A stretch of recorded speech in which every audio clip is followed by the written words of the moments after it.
کے ساتھ نہیں جاؤں گا، میں رسول اللہ کے ساتھ رہوں گا۔ حضرت زید بن حارثہ رضی اللہ تعالیٰ، تو میرے آقا اسے کتنا نوازتے ہیں کہ پورے قرآن میں اگر کسی صحابی کا نام آیا ہے تو وہ صرف حضرت زید کا، کہ یعنی جب تک قرآن پڑھا جاتا رہے گا تب تک حضرت زید کا تذکرہ ہوتا رہے گا۔ اور پھر جس نے اپنے ماں باپ کو کہا کہ میں آپ کے ساتھ نہیں جا سکتا، اپنے چاچا کو کہا، ابا کو کہا آپ جائیں لیکن ملنے کے لیے آئیں، میں خادم ہوں، مکے میں آئیں آپ کی نوکری کروں گا، لیکن آپ اگر کہیں میں حضور کو چھوڑ کے آپ کے پاس آؤں تو یہ نہیں ہو سکتا۔ تو میرے آقا نے کیا کہا، پہلے انہیں اپنا بیٹا بنایا۔ جب ما کانا محمد رباد من رجالکم یہ آیت نازل ہوئی، اس کے بعد خیر وہ پھر زید بن محمد کہلانے سے زید بن حارثہ تو کہلانے لگے، لیکن محبتیں حضور کی وہی رہیں۔ پھر جب وہ شہید ہو گئے تو پھر ان کے صاحبزادے حضرت اسامہ بن زید سے محبتیں، کہ آپ تصور کریں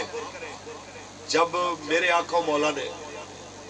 آخری لشکر روانہ فرمایا تو وہ لشکر اسامہ، اور کیسے کیسے لوگ، یہ علماء تشریف فرمائے ہیں، آپ کو کسی ٹائم تفصیل سے اس موضوع پہ آپ کو بات سنائیں گے کہ کیسے کیسے لوگ حضرت زید کی ماتحتی میں دے دیے کہ 18 سال کا لڑکا ہے، رنگ بھی سانولا ہے، اور جس وقت ان کی ماتحتی میں بندے دیکھتے ہیں تو فاروق اعظم جیسا بندہ ان کے ساتھ سپاہی بن کے جا رہا ہو۔ اور پھر وہ میرے آقا مولا کی طبیعت مبارک جب علیل ہوئی تو پھر وہ لشکر وہیں پہ رک گیا۔ تو اس کے بعد یہ ہوا کہ سیدنا صدیق اکبر جس وقت آپ مسند خلافت پہ تشریف لائے تو آپ نے پھر کیا فیصلہ کیا، آپ نے فرمایا لشکر اسامہ اسی طرح جائے گا جس طرح میرے آقا مولا نے حکم فرمایا۔ کہنے لگے حضرت خطرات بہت ہیں، فرما کچھ نہ بچے چاہے، لیکن وہ فیصلے تبدیل نہیں ہو سکتے جو ہمارے آقا مولا نے کر دی ہے۔ جس دن حکمران یہ سوچنے لگ گئے کہ ہمارا فیصلہ رہے نہ رہے، ہمارے آقا مولا کے دین کا فیصلہ نافذ ہونا چاہیے، اللہ کی قسم آپ دیکھیں گے زمین بھی برکتیں اگلے گی اور آسمان بھی برکتیں نازل کرے گا۔ لیکن کیا ہوا، اچھا جی پھر کیا ہوتا ہے کہ حضرت اسامہ بن زید کو بٹھایا جاتا ہے جناب سواری پہ، اور صدیق اکبر ساتھ چل رہے ہیں، اور لکھنے والا لکھتا ہے کہ حضرت اسامہ کے جو قدم ہیں ان کی جو جوتی ہے وہ صدیق اکبر کے سینے کو لگ رہی ہے۔ ہائے ہائے ہائے، تو یہ کیا عظمتیں ہیں، یہ کیسی جناب اعلیٰ شانیں ہیں۔ اور اس موقع پہ جب ایک غلام 18 سال کے بچے کے جناب اعلیٰ قدم حضرت صدیق خلیفۃ المسلمین، خلیفۃ الرسول، خلیفہ بلا فصل، ان کے جناب اعلیٰ سینہ اقدس کو لگ رہے ہیں، تو اس وقت حضرت صدیق کہتے ہیں کہ میں آپ پہ پابندی نہیں لگا سکتا، یہ سارے سپاہی جو حضور نے آپ کے ساتھ بھیجے ہیں یہ آپ کی مرضی ہے، کسی کو چھوڑ جائیں کسی کو ساتھ لے جائیں، لیکن اگر عمر کو میرے ساتھ میری جناب اعلیٰ غم گساری کے لیے آپ چھوڑ جائیں تو آپ کی مہربانی۔ تو انہوں نے اپنی مرضی سے حضرت عمر کو چھٹی دی، اور چھٹی کس بندے سے لی جا رہی ہے، جو حضرت زید بن حارثہ کا بیٹا ہے، جو حضرت عمر کے بچوں سے بھی چھوٹا ہے، جو حضرت ابو بکر کی اولاد سے بھی چھوٹا ہے۔ یہ کیوں ہو رہا ہے؟ یہ صرف اس لیے ہو رہا ہے کہ جو رسول اللہ کے دین سے وفا کرتے ہیں پھر دین اس کو اس طرح نوازتا ہے۔ پھر اس سے بھی بڑی بات میں آپ کو وی آئی پی پروٹوکول کی بات بتاؤں، یہ کیا وی آئی پی ہے، یہ بھی بڑی بات ہے ایک صدیق اکبر کا پروٹوکول دینا، لیکن پروٹوکول وہ ہے جو میرے مصطفیٰ نے دیا کہ جس وقت مکہ فتح ہوتا ہے اور سرکار خانہ کعبہ میں داخل ہوتے ہیں تو حضرت مولا علی کو اندر داخل کرتے ہیں، حضرت بلال کو اندر بلاتے ہیں، اور حضرت اسامہ بن زید کو اندر بلا کے حضور اندر سے کنڈی لگا لیتے ہیں۔ آپ سوچئے کہ اندر والوں کی جذبات کی کیفیت کیا ہوگی کہ پورے مکے کے بڑے بڑے وڈیرے باہر کھڑے ہوں اور حضرت اسامہ بن زید جناب وی آئی پی پروٹوکول کے ساتھ حضور کے پیچھے کھڑے ہوں۔ تو یہ وہ چیزیں ہیں، یہ وہ ادائے دلبرانہ ہیں کہ جن کو دیکھ کے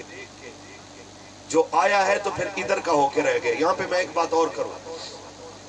آپ برا نہ منائیے گا، یہ تحریکی ساتھیوں کے لیے ہے۔ یہ اگلے دن امیر محترم نے بات کی، مجھے بڑی نہ دل کو لگی، میں انہی کی بات آپ کو سنانے لگا ہوں کہ میرے آقا نے صدیق اکبر کو عزت دی، سیدنا فاروق اعظم کو عزت دی، حضرت عثمان غنی، مولا علی، حسین کریمین، عشرہ مبشرہ اور اپنے تمام صحابہ کو عزتیں دی۔ آپ مجھے بتائیے کیا کبھی ایسا ہوا ہے کسی صحابی کی وجہ سے کوئی دین چھوڑ کے چلا گیا ہو؟ کیا کبھی ایسا ہوا ہے یار کہ کوئی یہ کہے کہ میری عزت رہے، باقی کوئی جاتا ہے تو جائے، رہے تو رہے، اسلام سے نکلتا ہے تو نکل جائے؟ کیا کبھی آپ نے دیکھا ہے کہ کوئی صدیق اکبر کی وجہ سے جناب اعلیٰ کہے کہ جناب تو حضور کے زیادہ قریب ہے، ہمیں جناب قریب نہیں آنے دیتا، ہمیں جناب اعلیٰ تم عزت کے قریب نہیں آنے دیتے، اس لیے ہم کافر ہو رہے ہیں، اس لیے ہم اسلام سے باہر جا رہے ہیں؟ یار صحابہ کی وجہ سے تو دنیا اسلام میں داخل ہوئی ہے، صحابہ کی وجہ سے تو کیسر و کسرا تک نبی علیہ السلام کے دین کے جھنڈے لہرائے ہیں۔ آپ اور ہم کہاں پہ کھڑے ہیں کہ ہمیں یار بابا جی کی وجہ سے، تحریک کی وجہ سے عزتیں ملی ہیں، ہمیں کوئی نہیں جانتا تھا، ہمیں پورا پاکستان جاننے لگ گیا ہے، اور میرے مزاج سے کوئی نہیں ملتا، میں کہتا ہوں اسے بھی نکال دو، اسے بھی نکال دو، وہ رہتا ہے تو میں نہیں رہوں گا، میں ہوں تو پھر وہ نہیں رہے گا۔ ایسے نہ کرو،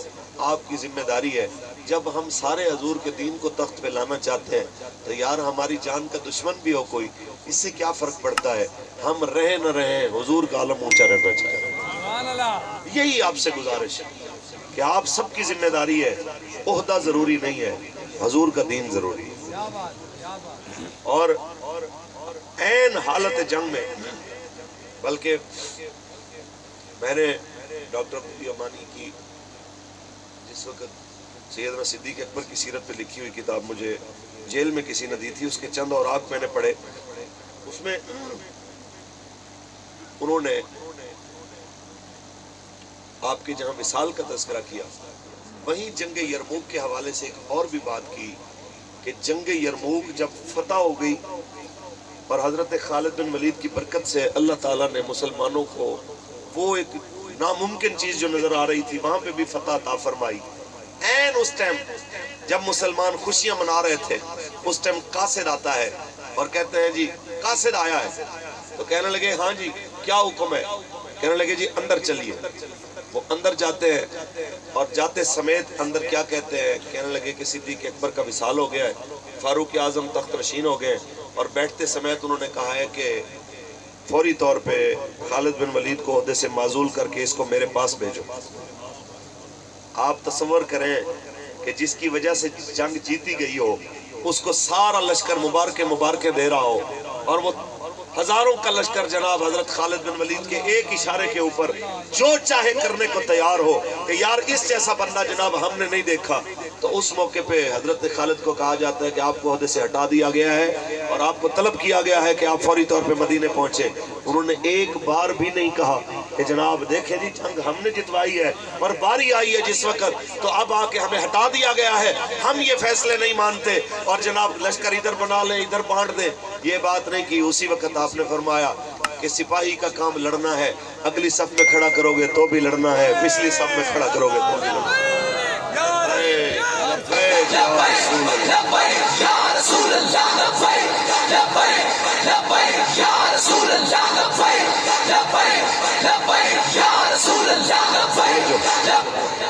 تو بس بات اتنی سی ہے کہ آپ کو اور مجھے جب بھی کبھی عہدے سے برطرف کیا جائے، ہمارا مزاج وہی ہونا چاہیے کہ ہمارا کام ہے ان کے ذکر سے یوں ہوا کہ یوں ہوا، کام ہے ان کے ذکر سے امیر بن کے ہوا یا کارکن بن کے ہوا، اسے کیا فرق ہے؟ لہذا آپ نے ان باتوں کو دل پہ نہیں لانا۔ اگر ہم بھی انہی چیزوں پہ الجھنا شروع کر دیں گے تو آپ مجھے بتائیں کہ پھر ہم میں اور باقی جماعتوں میں کیا فرق رہے گا۔ اس سے بھی اگلی بات آپ سب کے لیے کہ میری رائے سے اختلاف ہے نا، مولوی فاروق الحسن ہو سکتا ہے بات نہ سمجھا سکا ہو، میں بالکل کسی نالائکی کی وجہ سے بات نہیں سمجھا سکا، تو میرے آگے کوئی بندہ بول پڑا ہے تو میں اس کو کہوں کہ جائے مالکاں نوکراں دی کمی کوئی نہیں، تو اس کا مطلب کیا ہوا کہ کیا میں مالک ہوں؟ اس جملے کا آپ نے کیا مطلب لیا ہے؟ بابا جی نے یہ جملہ جب بولا ہے تو یہ بولا ہے کہ یار ہم نے سب کو دعوت دینی ہے، ہم نے سب کو حضور کے دین کے لیے بلانا ہے، لیکن اگر کوئی بندہ 1000 کوششوں کے باوجود بھی نہیں آتا تو پھر یہ اس کی بدنصیبی ہے۔ مالکوں کو نوکروں کی کمی نہیں، تو مالک تو رسول اللہ ہے۔ اس کا مطلب یہ نہیں ہے کہ یار میں مالک بن گیا ہوں کہ میں جس کو دل کرے نکالی ہوں، اس کو بھی نکال دو، مالکوں کے نوکروں کی کمی نہیں اس کو بھی نکال دو۔ یہ مہربانی فرمائیں، آپ اگر ہیں کسی یوسی کے امیر ہیں، کسی پی پی کے ہیں، ضلع کے ہیں، یا کسی جناب اعلیٰ ڈویژن کے ہیں، کسی بھی جگہ کے امیر ہیں، آپ کی ذمہ داری بنتی ہے کہ بابا جی یہ جو پھول آپ کے دامن میں جمع کر کے گئے ہیں تو خدا کا واسطہ ان کو لڑی میں پیرو کے رکھیں، ان کو مسلیں نہ، ان کو اجاڑے نہ، ان کو تباہ مت کریں، اور یہ آپ کی ذمہ داری ہے اور میری بھی ذمہ داری ہے کہ یہ تحریک ویل چیئر پہ بیٹھ کے قبلہ بابا جی علیہ الرحمہ نے جس انداز سے چلائی ہے، تو یہ حق ہے کہ ہم اس تحریک کے لیے اپنا کردار پیش کریں۔ آپ تیار ہیں؟ بالکل۔ سردی بہت ہے، میں نہیں کہتا کہ ہاتھ کھڑے کریں، ویسے بہرحال آپ نیت ہی کر لیں گے انشاءاللہ۔ اور اگلی بات یہ ہے کہ خان صاحب ماشاءاللہ جس انداز سے آگے بڑھ رہے ہیں، نعرہ لگائیے۔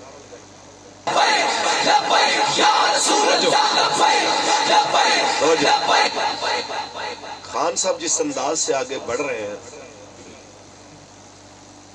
میں ایک مثال میں نے دی تھی ایک پچھلی تقریر میں کہ ایک